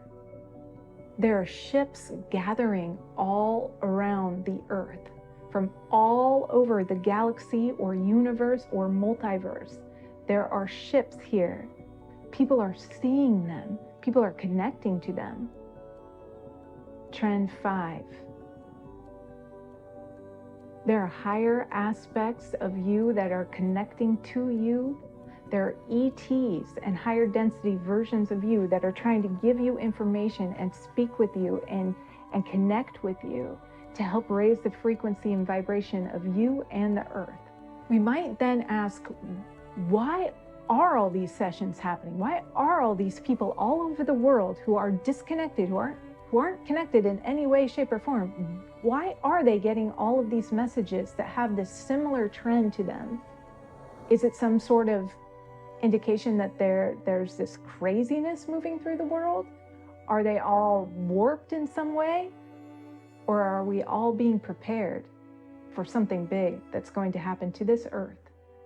When we combine all of this information together, what we see is that the extraterrestrial humans who are here now are predominantly benevolent. They would be angelic as we think of them. They are keenly interested in human spiritual evolution. We have a much smaller number of extraterrestrials who are evil or negative. They would correspond with the demons that we see in many different spiritual traditions, and their agenda is to dominate, control, and destroy the planet. It does not appear that we are on a negative timeline. It does appear that we are on an ascension timeline. And what we need to understand is that by simply following the basic principles of service to others, being more loving, being more forgiving, taking time to be patient, and learning to love yourself as well as being loving to others. That is also a very important point. Self-forgiveness, self-acceptance.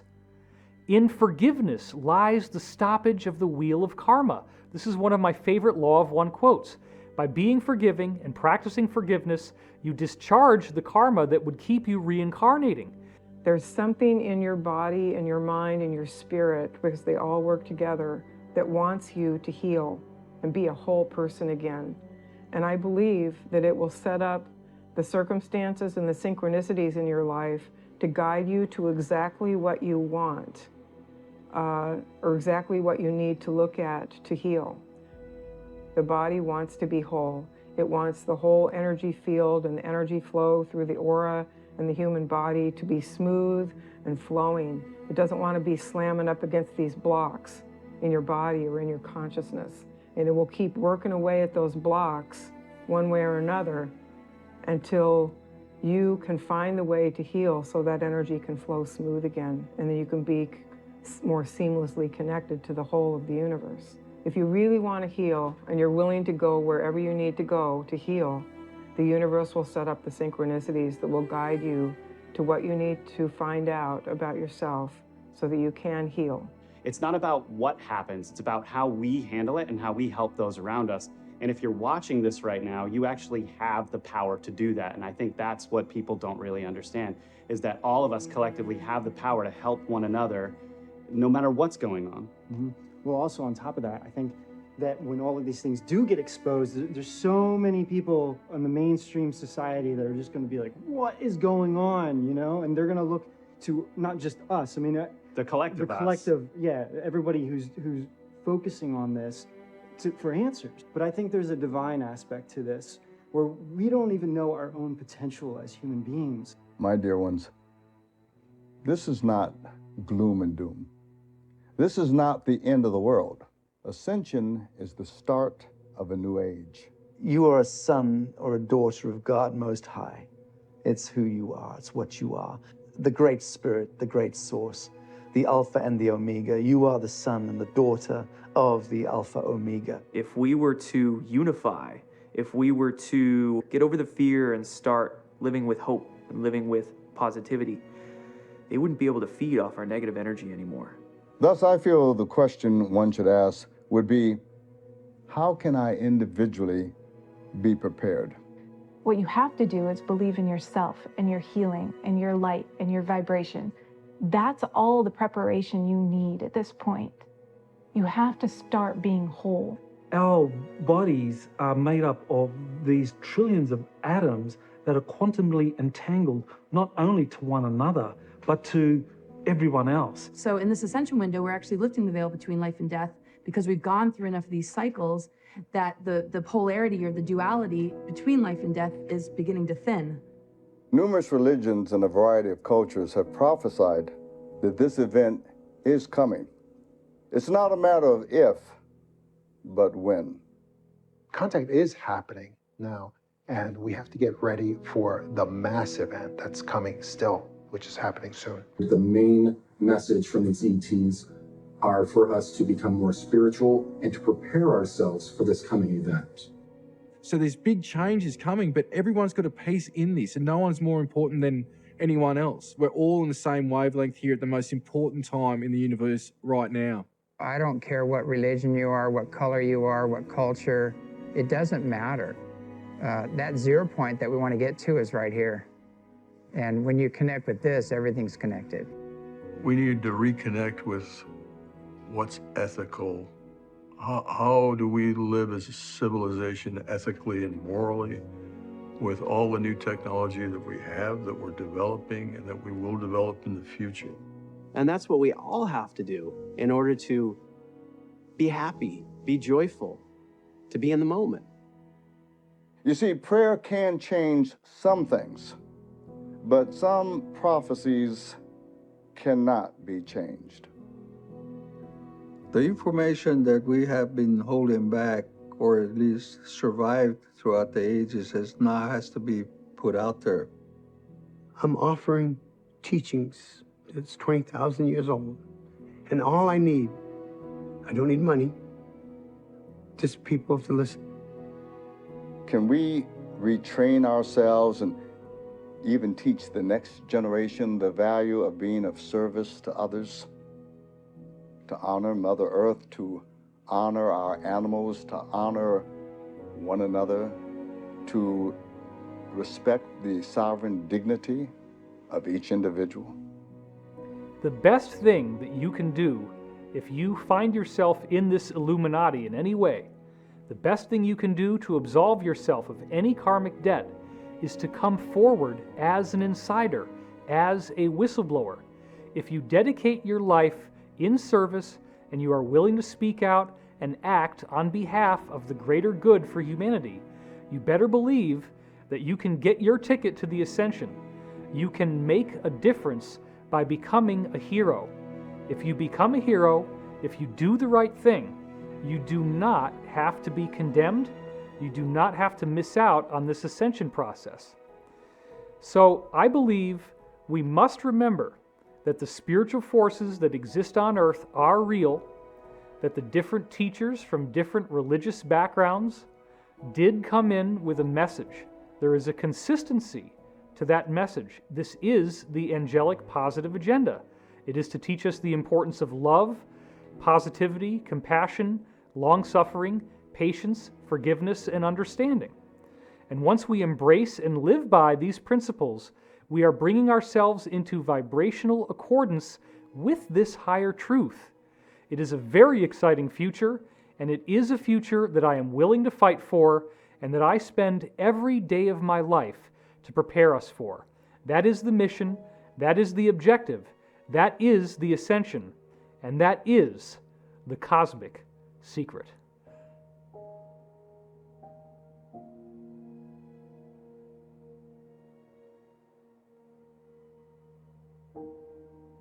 You are the conduit between the spiritual realms and the physical realms. You are the convergence of science and spirituality. The choice is up to each of us, but the answer is yours and yours alone. Will you choose fear or will you choose love? That is the only question.